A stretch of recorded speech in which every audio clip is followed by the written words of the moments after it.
Hare, Hare Rama, Rama Rama, Hare Hare.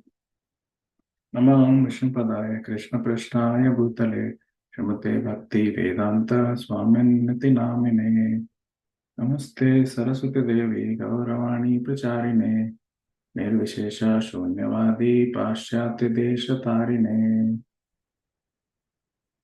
Narayanam Namaskritya Naram Chaiva Narottamam Devim Saraswati Vyasam Tato Jayamute.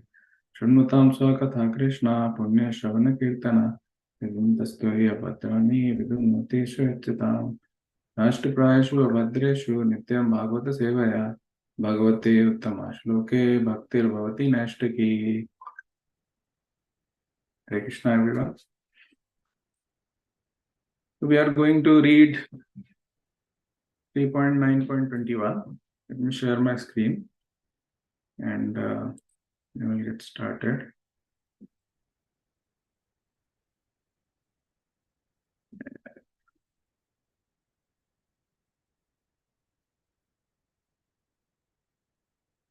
Okay, I think the screen should be visible now.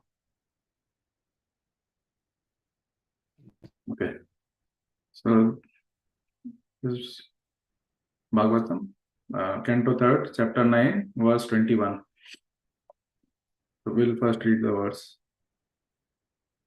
Yannabhi Padma Bhavanadham Asham Aditya Lokatrayopa Pakarvano Yad Anugrahena Tasmai Namasta Udarastha Bhavya Yoga Nidravasana Vikasan Naline Shayanaya.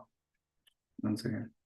Yannabhi Padma Bhavanad Aham Asammitya Lokatrayo Pakarano Yad Anugrahena Tasmai Namasta Udarastha Bhavya Yoga Nidravasana Vikasan Naline Sanaya. Synonyms. Yat, whose, Nabhi, navel, Padma, lotus, Bhavanat, from the house of, Aham, I, Asam, became manifested, Idya, O worshipable one, Loktraya, the three worlds, Upakara, na, helping in the creation of, Yat, whose, Anugrahena, by the mercy, Tasmai, unto him, Nama, my obeisances, Te, unto you, Udarastha, situated within the abdomen,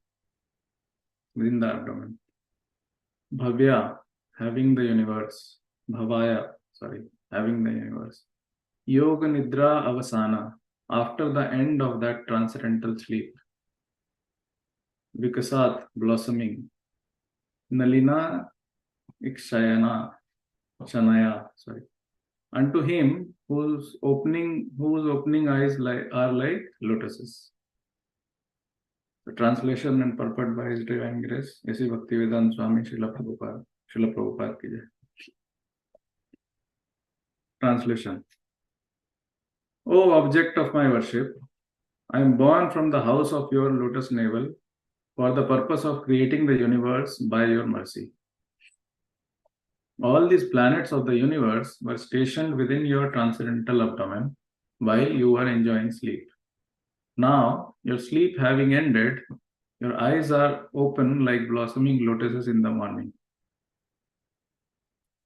Purport. Brahma is teaching us the beginning of Archana regulations from morning 4 o'clock to night 10 o'clock. Early in the morning, the devotee has to rise from his bed and pray to the Lord. And there are other regulative principles for offering Mangalarti early in the morning. Foolish non-devotees, not understanding the importance of Archana, criticize the regulative principles, but they have no eyes to see that the Lord also sleeps by his own will. The impersonal conception of the Supreme is so detrimental to the path of devotional service that it is very difficult to associate with the stubborn non-devotees who always think in terms of material conceptions.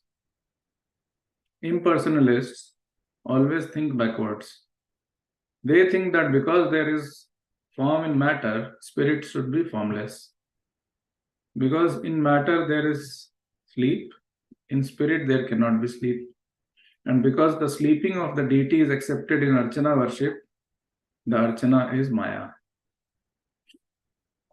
All these thoughts are basically material. To think either positively or negatively is still thinking materially. Knowledge accepted from the superior source of the Vedas is standard. Here in these verses of the Srimad Bhagavatam, we find that Archana is recommended. Before Brahma took up the task of creation, he found the Lord sleeping on the serpent bed in the waves of the water of devastation. Therefore, sleeping exists in the internal potency of the Lord. And this is not denied by the pure devotees of the Lord, like Brahma and his disciplic succession. It is clearly said here that the Lord slept very happily within the violent waves of water, manifesting thereby that he is able to do anything and everything by his transcendental will and not be hampered by any circumstances. The Mayavadi cannot think beyond this material experience, and thus he denies the Lord's ability to sleep within the water. His mistake is that he compares the Lord to himself, and that comparison is also a material thought. The whole philosophy of the Mayavad school, based on not this, not that, neti neti, is basically material. Such thought cannot give one the chance to know the Supreme Personality of Godhead as he is. So first of all, let me offer my humble obeisances to all the devotees here. Whatever I will speak, this is based on whatever I've heard. There's nothing coming from me. If I commit some mistakes, those are on my misinterpretation. So forgive me for that. Okay, so carrying on from where Gopal Hari Prabhu left yesterday. Here, this is a dreamy section. Lot of discussions on dreams. Same thing. Some part of it comes here as well, but here the focus is a little different. Though, if you read the translation, so when the Lord was sleeping, Lord was enjoying sleep. That is when all the planets, we all know, when the Lord sleeps, all the planets are within the abdomen, and then they all come out through the pores, and then Lord Brahma and everything else, the entire universal creation and everything happens. In general, a couple of things that I noted here, and I think we can discuss those. And so here, one thing is this following regulations, the morning programs, the way we approach our day. One thing which I heard and which kind of resonated with me for this class was the importance of following regulations. One of the most important thing, and the purpose of these regulations. Here, Lord Brahma is giving us that perspective of how regulations should be, what they should be, and how it should be. The purpose is that we keep remembering the Lord throughout the day. That is why we start with Mangalarti, praying to the Lord. Then all the activities are towards the Lord till the evening. So many a times, and one thing which I was coming, many times it is also said that those who are not directly involved, they think, what are these people doing? They are kind of following so many things, so many austerities. It's not important. That is what they feel. And, Prabhupada, of course, uses very strong words. But again, those who don't understand the importance of all this, they think that we kind of overdo things. I'm getting up at like 3 o'clock, doing all these things. You see the enjoyment that people have when they follow the regulations and the system, the schedule. I was looking at the morning program this morning, and so much fun. And devotees were enjoying themselves. Kanakadya Prabhu did an ecstatic kirtan. Everyone was dancing. It was so nice, and it has been going on for the entire Kartik. Thanks to Gopal Hari Prabhu for leading this initiative from the front. You see, so much joy is there. We have also read, we have also heard so many lectures, so many classes. Morning program is very important. It's very important to do the morning activities or activities in the morning, especially the chanting, the Mangalarti and all those things. Absolutely important. And that leads to rest of the day. It's not either or. So those who understand this, the purpose is we do all this, we keep remembering the Lord, and then dreams are very powerful. Like yesterday, Gopal Hari Prabhu was also saying, this world is a dream, and Bhagavatam speaks about dreams so many times, every canto 6 times, and all that. So, in general, because we are living entities, our tendency is to be active. So even when we sleep, we are always active. Not physically, but mentally, we are active. So that is why you see dreams, people see dreams, and whatever they are thinking very strongly about, whatever they feel very strongly about, whatever their thoughts are going, you see those kind of things in your dreams. One of the important purposes of doing all these devotional practices is also that you think about the Lord most of the times in the day, though it's not practically possible for people like me at this time. With work, we have read so many times. We should, with work and all, sometimes that with work, a lot of other things also come in. But then for those like Prabhupada and many other people, many other devotees, if we think so much, if we kind of meditate on the Lord, if we follow our devotional practices and the programs, regulations, rules, very with schedule and properly, then we will get dreams of the Lord. And that is how you see our acharyas and all, they have written all these scriptures and it's their realizations. It's not just dreams, but then the dreams that pure devotees have, that is also called samadhi. They don't just kind of sleep, they meditate and they get some thoughts, perspective. And all that comes, this part, the following of rules and regulations in our process, it's a very significant part of it. It's not that at the highest level they need to do any of those, they still do it. You will still see all the pure devotees, all the initiating spiritual masters and all the senior devotees. They still get up early. It's not that they feel very complacent. Oh, I'm a very senior devotee. I don't need to do all this. Those scripture says they don't need to, but they still do it because they don't want to become complacent. So all that leads to this dream of the Lord.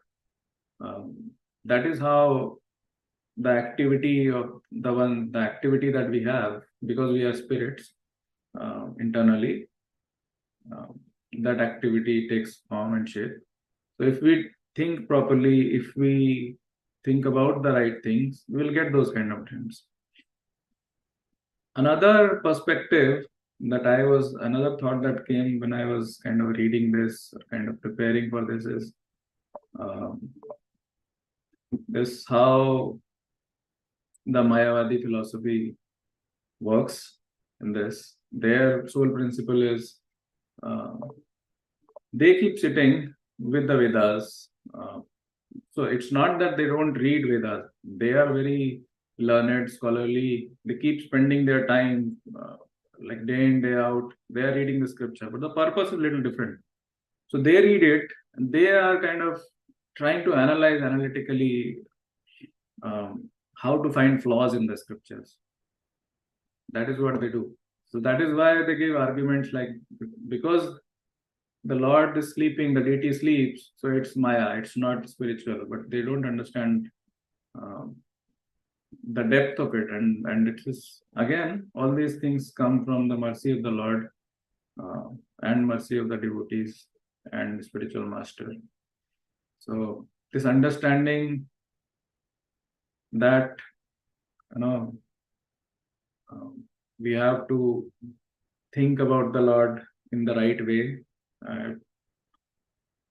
always spiritually, and we have to be, be fully situated in our devotional practices day in, day out. We have to follow the rules and regulations.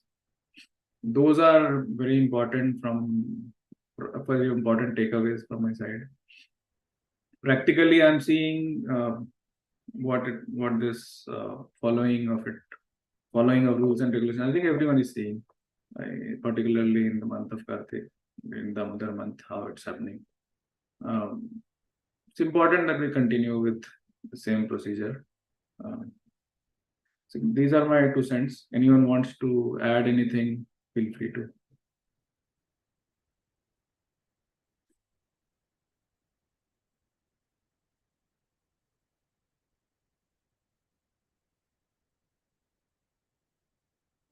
Hare Krishna, Prabhu.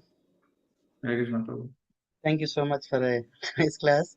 Stressing the importance of the morning program. And yeah, this comparison, Prabhu, Mayavadi, I was just hearing a lecture this morning. So there, of course, this,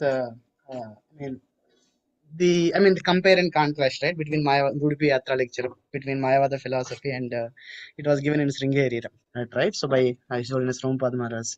So one devotee was sharing in that. So how powerful these Mayavadi sannyasis are, right? So powerful. Yeah, that devotee when he was a small, he was in front of that sannyasi and he felt some kind of effulgence, right? So just by following part of the Vedas, we may not be complete understanding. Like as what Vaishnavas have it, but still they are following the Vedic scriptures, part of the Vedic scriptures, they are getting that kind of power. And he was so smart. That person, even after, I think by looking at someone's grandson, right, he was able to tell who his grandfather was, right? He was that kind of, brilliance. So, but then at the end of the life, he wanted to go to Govardhan, right? So, at 99, at the age of 99. So, he was thinking that we are so fortunate by Prabhupada's mercy that we are getting that from the beginning of our practices.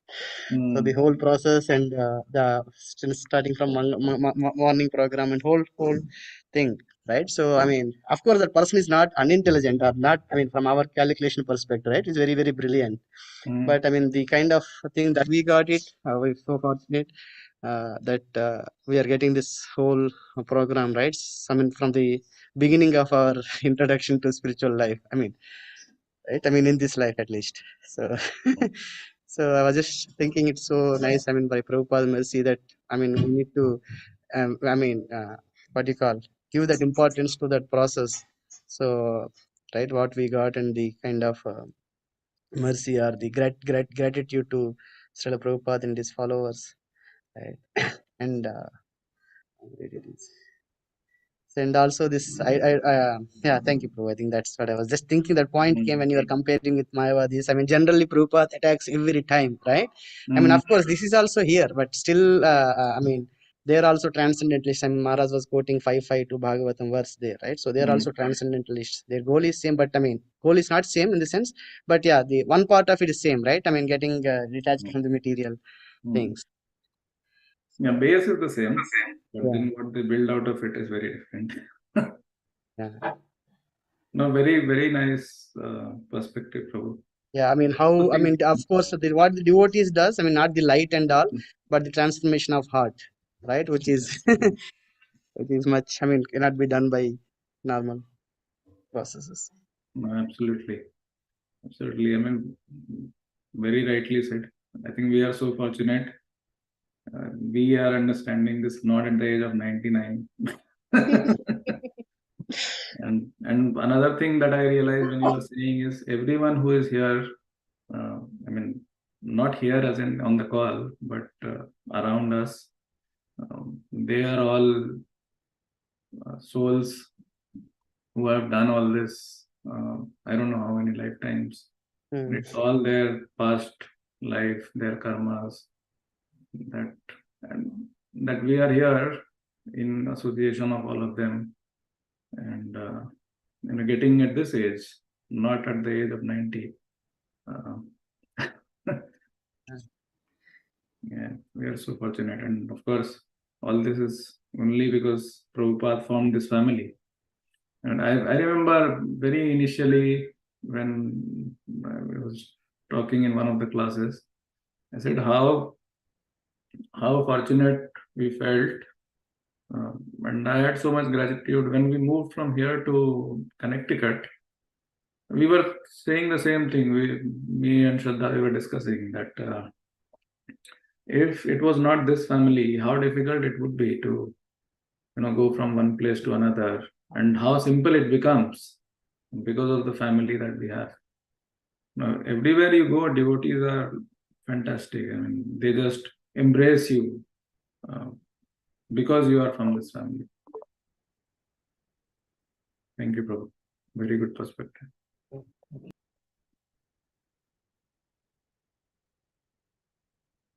Hare Krishna, Prabhu, please accept my obeisances.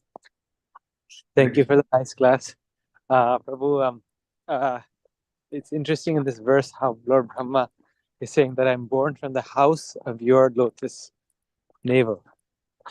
It's very interesting how he feels very connected to Lord Vishnu because he is actually born from his navel. Like Krishna is his mother and his father, and he's born from the house of Lord Vishnu. And I was thinking actually that how that's the case for all of us, that Krishna is ultimately both our mother and our father. That's why the bhajan is there. Krishna Mata, Krishna Pita, Krishna Dhana Pran. I think maybe Bhaktivinoda Thakur has written, I forget who. So Krishna Mata, Krishna Pita. The Krishna is both my mother and my father. Krishna is my everything, because ultimately all of us are coming from Krishna. And Lord Brahma here is like saying that in very, very nice way, that I'm born from your house. We all belong to his house also. That's it.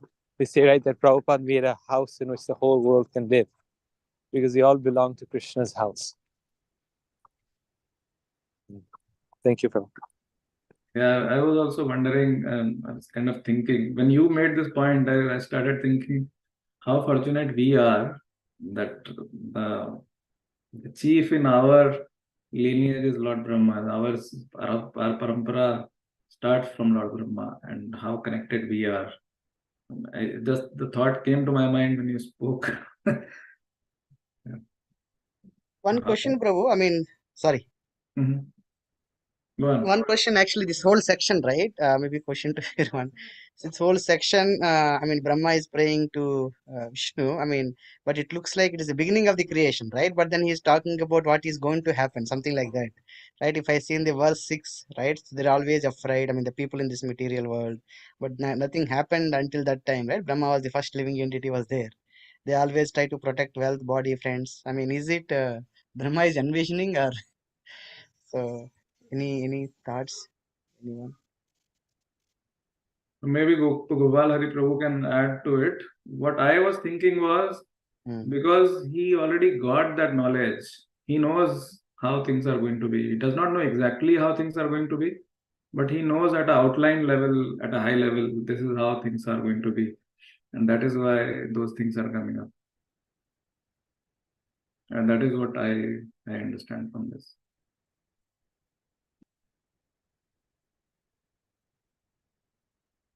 Anyone else wants to add?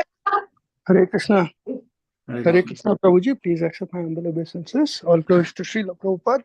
Wonderful class. For this particular question, Prabhuji, what I believe is, we all know time is cyclical. So this is not the first creation that is happening. Creation has been happening from time immemorial, Sanatana, So, and Lord Vishnu has given Brahma the knowledge. Because of that, he's speaking about what, that's my, again, speculation. So, but I think that is the reason why Brahma is speaking about all the things that could happen as if they are already happening, so. True. And that is what I also thought. Any other perspective? Hare Krishna, Prabhu. Please accept my humble obeisances. All glories to Srila Prabhupada. Thank you so much. The verse is beautiful, and the way you have brought that very practical applications. I'm really appreciating the way you presented, Prabhu. Particularly about the morning program. It's so amazing.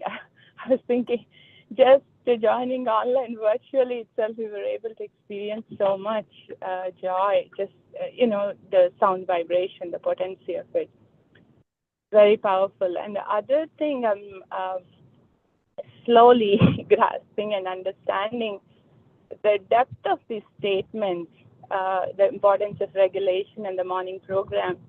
In the beginning, it was just the externalities, like a check mark. Okay, if I follow all this, I became like a, pakka devotee or proper devotee, whatever.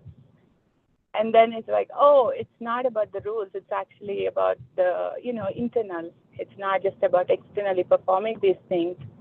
But in the name of it, I just saw myself, laxing on some of these things and slowly losing, giving so much importance and not taking them for granted, but in the name of practicality, oh, it's not possible, it's okay, whatever kind of a thing. But somehow, as you were sharing with Gopal Hari Prabhu's inspiration and with many of the other devotees, how they have taken these up very seriously. I have seen some of the devotees who have consistently taken the regulation very seriously and meticulously following. We can actually see in their bhakti and, the way they do the services or anything. It's just so amazing. So, that just by this association, as all of you are expressing how fortunate we are, how blessed we are, I'm just seeing myself getting that appreciation and getting that taste again. The other day I was telling, okay, just think of it as like, first time when you're going to the temple, how happy, how joyful, enthusiastic you were feeling. I was just telling myself, just to relive that experience. It's so magical. In that familiarity, we actually lose those moments. I remember, I think Mahatma Prabhu once, he was telling, every time when we start chanting, think of the first time someone actually gave you the bead bag and tell you the mantra, and it's the first time you're chanting. So magical. Anyway, so thank you so much, Prabhu, for bringing that. I'm really feeling very fortunate and very grateful for all the association here. Thank you. I will. And actually, the idea for the Kartik challenge came from Amrita Keli Mataji. It was her idea, and then we all helped execute it. So it's she's actually speaking about herself also. She's very into sadhana, very astute in her devotional activities. Wonderful. Thank you for bringing that perspective, Mataji. on all the topics that you spoke about. Any other thoughts before we close the class today?